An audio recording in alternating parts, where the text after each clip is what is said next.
Already already हमने cash in किया अखंड 2 के लिए ఆల్రెడీ క్యాష్ ఇన్ किया ఈ సినిమా గురించి పెద్ద చెప్పుకోనికి ఏముండదు. ఫస్ట్ 2 మినిట్స్ రీక్యాప్ చేస్తారు. అఖండ 2 ఇన్ నట్షెల్ అనమాట. ఫస్ట్ 2 మినిట్స్ రీక్యాప్ చేస్తారు. ఆ రీక్యాప్ చూసి ఇంటికి వెళ్ళిపోదాం అనుకున్నా, అట్లుండే సినిమా. అమ్మమ్మమ్మ. హలో వెల్కమ్ బ్యాక్ టు అబిల్ పండు. ఈ మూవీ మొత్తం విలన్స్ వస్తారు, కొట్టించుకుంటారు, వెళ్తారు. ఇదే రిపీట్ అవుతూ ఉంటుంది. ఇక ఓపెన్ చేస్తే head quarters Delhi, national investigation అనమాట. సో అక్కడికి వెళ్ళి మనం పక్క అక్కడిని పట్టుకోవాలి, బాలయ్య గారిని పట్టుకోవాలంటే సారీ మ్యామ్ మా వల్ల కాదు. ఎందుకంటే మాకు డైరెక్టర్ ఈ డైలాగ్ ఇచ్చారు, సో ఈ డైలాగ్ చెప్తున్నాం, మా వల్ల కాదు. పద ఏం కాదు పట్టుకుందాం, నువ్వే అలా చేయొద్దు, నువ్వు ఇట్లా మాట్లాడుతున్నాడు. మ్యామ్ నన్ను వదిలేయండి, నేను కావాలంటే రిజైన్ చేసి వెళ్ళిపోతా, కానీ అఖండ గారిని పట్టుకోవడం మాత్రం కుదరదు. అదే ఎందుకు అంటే అఖండ 2లో ఎలివేషన్ అలా స్టార్ట్ అవ్వాలా, లేకపోతే ఆడియన్స్ ఉన్న హాఫ్ అన్ అవర్ కూడా ఉండకుండా వెళ్ళిపోతారు. అది ఎట్లా స్టార్ట్ చేయాలి, డైరెక్టర్ మాకు ఇట్లా చెప్పిండు. ఓకే సెకండ్ చాలా ఉన్నాయి, ఇంకా దాచాం లోపల కుప్పలుగా. సో ఇక సినిమా స్టార్ట్ అయితే అక్కడ ఒక మిలిటరీ ఆఫీసర్ గారు ఉంటాడు. సరే ఆడు మిలిటరీ ఆఫీసర్ కాదు, చింపాంజీ. ఆడు అట్లా వినిపిస్తాడు అనమాట, పాకిస్తాన్ వాడు. అండ్ ఈ చింపాంజీ గాడు అందరం చంపేస్తూ ఉన్నాడు. ఎందుకయ్యా అంటే వాడు నా కేక్ పెట్టలే అంటాడు. అంటే కేక్ ఏంటంటే లెటర్ రాస్తారు ఈయన వెళ్ళగొట్టమని చెప్పి. సో అందుకే అందరం చంపేస్తూ ఉంటాడు. వాడి నడక కానీ వాడి బాడీ లాంగ్వేజ్ కానీ. ఆడికి ఎందుకు కోపం అంటే వాళ్ళ కొడుకుని వాడు చంపిండంట. ఏంది అసలు మాకు దేంది అంటే ఎలా తీసుకొచ్చి ఈ స్టోరీ మొత్తం తల మీద రుద్దుతారు అనిపించింది. సార్ మీరు అలా చేయాలంటే మన ఇండియాలో ఒక ఎక్స్ మినిస్టర్ ఉంటారు, ఆయన కలవాలి సార్ అంటే ఈయన ఎమ్మటే బండేసుకొని వెళ్ళిపోతాడు అనమాట. ఇండియాకి వచ్చి కలుస్తాడు అనమాట. అప్పుడు ఆ ఎక్స్ మినిస్టర్ గారు అంటాడు ఈ గుట్లేగానికి, నువ్వు వాళ్ళని చంపాలని ఫస్ట్ వాళ్ళని చంపొద్దు, వాళ్ళ నమ్మకాన్ని చంపాలి, వాళ్ళ దేవుని చంపాలంటే ఏ దేవుడు సార్ నువ్వు పని చేయరా, నువ్వు వెళ్ళిపోయి ఇండియా నుంచి వెళ్ళి వాడు. అంటే ఇలా దేవుడిది లేదు, వాడిది లేదు, వీడిది లేదు, ఏంది లేదు. సో ఈ నమ్మకం చంపితే బాగుంటుందని చెప్పేసి ఈ ఎక్స్ మినిస్టర్ గాడు ఇంకా గుట్లే అని చెప్పడం. గుట్లే అంటే ఇక్కడ చింపాంజీ అంటే ఇంకా మిలిటరీ ఎవడు పాకిస్తాన్ ఉన్నాడు కదా, పాకిస్తాన్ చైనా వాడు అర్థం కూడా కాదు. పాకిస్తాన్ చైనా మధ్యలో ఉంటుంది వాడి ఫేస్. అదే తే అంటాడు, చింపాంజీ గారు తేనిగిపోతాడు. అండ్ తర్వాత నెక్స్ట్ సీన్ మొత్తం పిఎం ఆఫీస్లో ఉంటుంది మొత్తం. అంటే ఆడియన్స్ ఆడికి వెళ్ళిపోతారు, ట్రావెల్ చేయాలన్నమాట. సో ఇక్కడ నుంచి అక్కడికి. సో షాక్ అవ్వకండి, నెక్స్ట్ సీన్ అదే. సో ఒక ఊరిని ఆక్రమించి చంపేస్తూ ఉంటారు అనమాట. సో ఇప్పుడు మన చిన్న బాలయ్య ఎంట్రీ ఇవ్వాలి కాబట్టి పెద్ద బాలయ్య ఎంట్రీ చేసినాం. సో ఇప్పుడు చిన్న బాలయ్య ఇవ్వాలి కాబట్టి ఫోర్స్లో ఒక ఊరిని సెట్ చేస్తారు. నాలిసి డైరెక్టరే ఆక్రమించి అని ఉంటారు. నాలిసి ఆ సీన్ని ఆయన ఆక్రమించమంటారు. So villains ఆక్రమిస్తారు. ఆక్రమించిన తర్వాత ఎవరంటే చిన్న బాలయ్య ఉన్నాడు అక్కడ, ఆయనే కాపాడుతారని చెప్పేసి ఆయన ఫోర్స్ఫుల్ ఎంట్రీ.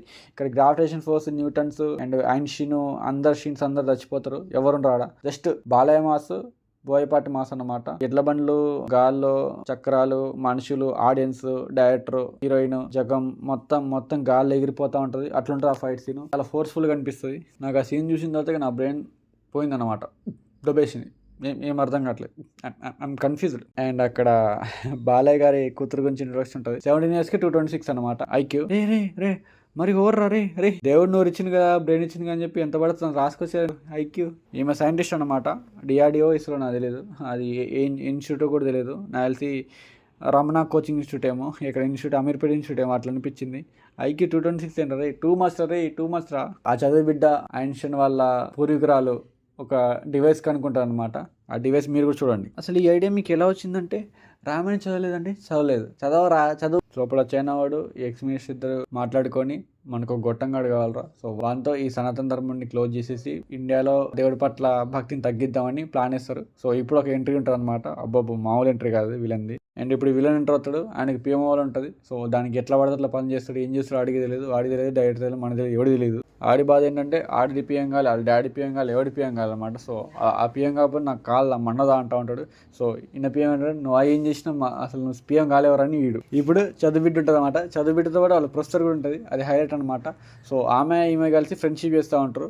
సో వీళ్ళిద్దరు కలిసి ఊరికి వెళ్తారు అనమాట. ఊరికి వెళ్ళిన తర్వాత జాజికాయ అనే సాంగ్ రావాలి కాబట్టి సో ఇప్పుడు ఈమె బాలకృష్ణ గారికి హైప్ ఇస్తూ ఉంటుంది. సో అది మీరు చూసి కళ్ళారా చూసి బాధపడండి. తర్వాత వీళ్ళందరూ కలిసి కుప్పిడి గ్యాంగ్ కలిసి కుంభమేళలో ఒక వైరస్ వదులుతారు. ఆ వైరస్ని చూసి జనాలు మొత్తం ఆగమాగం అయిపోతారు. ఆగమైపోయినప్పుడు అంటే ఇప్పుడు మనం నమ్మకం తగ్గేయంట. అంటే ఎవరు నమ్ముతారు, ఎన్ని నమ్మకాలు తగ్గేయాలని చెప్పి ఒక 10 ప్రెస్ మీట్లు పెట్టి అరే హిందూ దేవులు లేరు అంటే ఎలా నమ్ముతారు చెప్పండి. ఈ స్టోరీ వినడానికి ఎట్లా ఉంది అంటే అంత ఈజీకి పోద్దా, హిందుత్వం పోదు కదా. అంటే అలా ఉంటే అనమాట మనం బోయపాటి గారి విని ఊరుకోవాలి, చూసి ఊరుకోవాలి, లేకపోతే థియేటర్ నుంచి పారిపోవాలి, కానీ క్వశ్చన్ లేకూడదు హిందుత్వం గురించి, ధర్మం గురించి. ఎందుకంటే వాళ్ళు చెప్పింది అట్లా అంటారు. అసలు ఇండియాలో హిందుత్వం అంటే ఏంది, ఎంత గ్రేట్నెస్. సో బోయపాటి గారు చెప్పింది విని ఊరుకోవాలి, ఎక్కువ ఆరాలు తీయొద్దు. అంటే ఒక ప్రెస్ మీట్ పెట్టి ఒక 4-5 చెడు మాటలు చెప్తే అంటే డౌన్ అయిపోతారు, అంటే నమ్మకం వదిలేస్తారు అనమాట. సో అట్లుంది. సో దీని తర్వాత ఇంటర్వెల్ నుంచి వెళ్ళి రపారా బ్యాక్ టు బ్యాక్ కొడుతూనే ఉంటారు, దబ్బించుకుంటూ వెళ్ళిపోతారు, కొట్టించుకుంటూ వెళ్ళిపోతారు హీరో చేతిలో. సో ఇందులో మళ్ళీ తీసుకొచ్చి శివుడిని ఇరికిచ్చి, మొత్తం ఇరికిచ్చి, సెకండ్ హాఫ్లో ఇరికిచ్చి, మదర్ క్యారెక్టర్ ఇరికిచ్చి, మొత్తం జనాల్ని ఇరికిచ్చి, జనాల్ని మొత్తం ఎర్రలని చేశారు. అది వదిలేయండి, ఏం అర్థం కాదు జనాలకి, ఏమైతుంది ఇక్కడ అనిపిస్తుంది. అది ఎప్పుడైతే ఆ హెలికాప్టర్ వచ్చి ఇలా పడుతుందో, ఆ షూరంత్ హెలికాప్టర్ ఇలా తిప్పుతూ ఉంటారు. అరే where is Newton, where is లా, అదంతా మాది లేదే, మేము సీన్స్ అట్లా రాసుకున్నాం మేము, అంటే పబ్జీ గేమ్ అంతే. ఎక్కువ మాట్లాడితే టికెట్ కొన్నావు కదా వెళ్ళిపోయా, సైలెంట్గా ఉన్నా అంతే, ఎక్కువ అరవద్దు. విలన్ ఎన్నిసార్లు కొట్టినా చావండి, పామురా నువ్వు. క్లైమాక్స్లో ఇక మదర్ సెంటిమెంట్ కొంచెం బాగా అనిపిస్తుంది. క్లైమాక్స్ అడిగి తిప్పేస్తారు. నెక్స్ట్ అఖండ 3 అని చేస్తారు అనుకుని పారిపోదాం అనుకున్నా, జయఖండ అని చెప్పి అఖండ 3 ఉండే యాక్చువల్లీ, కానీ ఆపేసిరు. ఇది చూసిన తర్వాత నాకైతే మెంటలెక్కిపోయింది. అదిపిని శెట్టి గారి క్యారెక్టరేషన్ అయితే ఎంత లో చేసిరంటే, ఆయన క్యారెక్టర్ లేకుంటే మొత్తం అక్కడ తిరుగుతూ ఉంటుంది లోపల, ఏముండదు, పాపం అనిపించింది.